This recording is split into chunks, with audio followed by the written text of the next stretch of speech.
श्री स्वामी समर्थ मित्रांनो, आपल्या स्वामी सेवा या चॅनलवरती तुमचे मनापासून स्वागत आहे.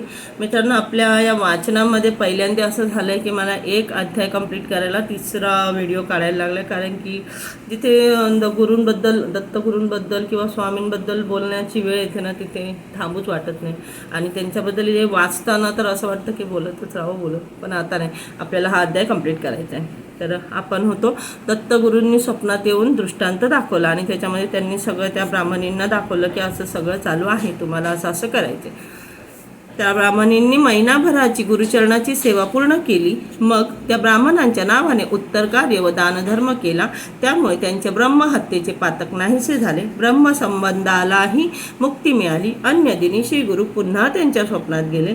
2 नारळ त्यांच्या ओटीत टाकल्यावर म्हणाले, साध्वी, तुम्हाला विद्वान व शतायुषी पुत्र होतील. तुमची वंश परंपरा अखंड राहील. आता व्रताचे उद्यापन करा. त्याप्रमाणे त्यांनी उद्यापन केले. त्या प्रसंगी श्री गुरूंना स्वतः प्रकट होऊन त्या दंपतीस दर्शन व आशीर्वाद दिले.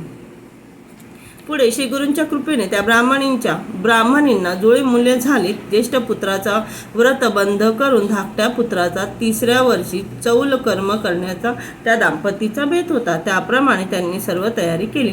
पण चौल कर्माच्या आदल्या दिवशी मध्यरात्रीस त्या मुलाच्या हातापायांना धनुर्वाताने आकडी आली. त्यानंतर 3 दिवस मरणाप्राय वेदना सहन केल्यावर 4थ्या दिवशी सायंकाळी तो गतप्राण झाला. तेव्हा त्या दाम्पत्यांना मोठा धक्काच बसला. गुरुदेव, तुमच्या कृपा प्रसादाने झालेल्या आणि तुम्हीच दीर्घायुषी वरदान दिलेले या माझ्या पुत्राला असे अल्पायुषी मरण आलेच कसे? त्या तुमच्या वचनाला कमीपणा आला कसा? असे म्हणत त्या ब्राह्मणीला प्रेताला कवटावून रात्रभर रडत होत्या. आपल्या मुलावर अंत्यसंस्कार करूनच द्यायचे नाही असा निश्चय करून त्यांनी ते प्रेत वस्त्राने स्वतःच्या छातीशी बांधून ठेवले.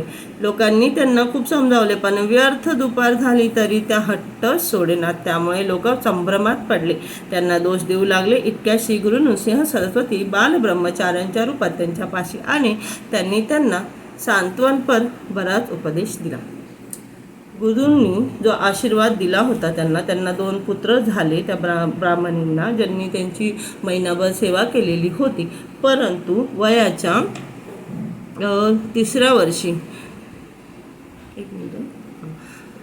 त्या मुलाला धनुर्वातामुळे त्यांचा जीव गेला, त्यांच्या पुत्राचा जीव गेला.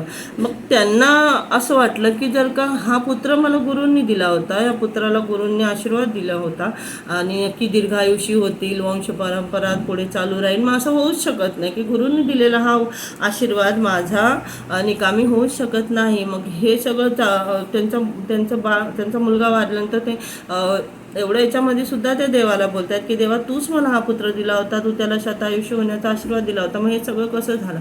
मग तेवढ्यात तिथे नृसिंह सरस्वती स्वामी बालस्वरूपात येतात आणि त्यांना पुढे काही जो उपदेश देतात, तो उपदेश मित्रांनो 21व्या अध्यायामध्ये आहे. हा अध्याय इथे संपत आहे. भेटूया पुढच्या व्हिडिओत. श्री स्वामी समर्थ.